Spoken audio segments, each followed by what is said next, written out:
৯০-এর দশকের মানেই ছিল এক অন্যরকম মায়াবী সময়। কোনো স্মার্টফোন ছিল না, ছিল না ফেসবুক, হোয়াটসঅ্যাপ।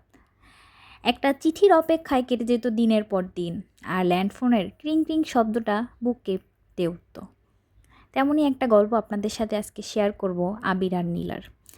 আবির এখন ঢাকা বিশ্ববিদ্যালয়ে অনার্সের ছাত্র, আর নীলা সদ্য কলেজে উঠেছে। প্রতিদিন বিকেলে নীলা যখন ছাদ থেকে ভেজা কাপড় তুলতে আসতো, আবির তখন বন্ধুদের সাথে গলির মোড়ে আড্ডা দেওয়ায় বাহানায় দাঁড়িয়ে থাকতো।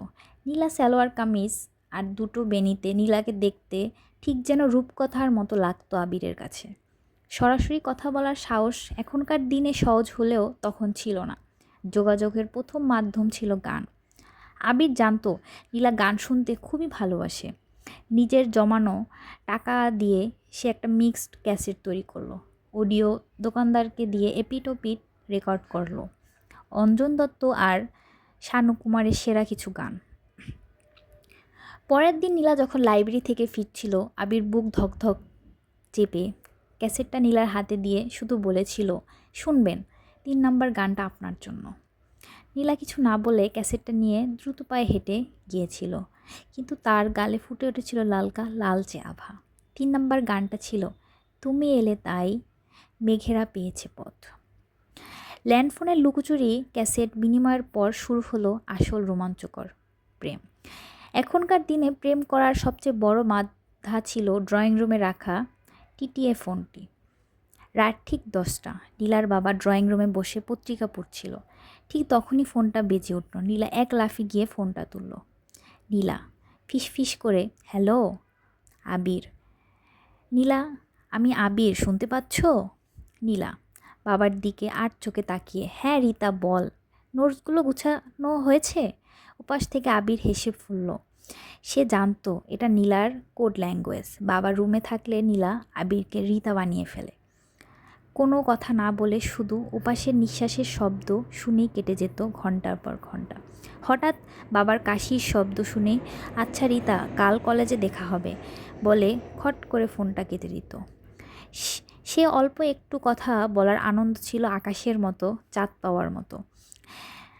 বিশ্ববিদ্যালয়ে ছুটির সময় আবিরকে যখন গ্রামের বাড়ি যেতে হতো, তখন তাদের একমাত্র ভরসা ছিল ডাকপিয়ন। আবির লেখা 4 পাতার চিঠি আসতো নীলার খামে। নীলা সেই চিঠি লুকিয়ে রাখত তার মোটা ডিকশনারিতে। রাতে হেরিকেন জ্বালিয়ে নিভু নিভু আলোতে চিঠিটা সে পড়ত। নীলার বারবার সেই চিঠি পড়ত। চিঠির লাইনের ভাজে ভাজে থাকত তীব্র আকুলতা।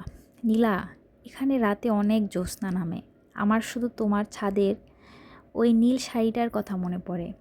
চিঠির উত্তর দিও, তোমার ইতি আবির। নীলা উত্তর লিখত, তবে চিঠির শেষে সুগন্ধি পাউডার ছিটিয়ে দিত, যাতে খামটা খুললেই আবির তার উপস্থিতি টের পেত। রমনায় বুটবুটে লাল গোলাপ। একটা শহর থেকে দেখা হওয়া ছিল ভীষণ দুর্লভ।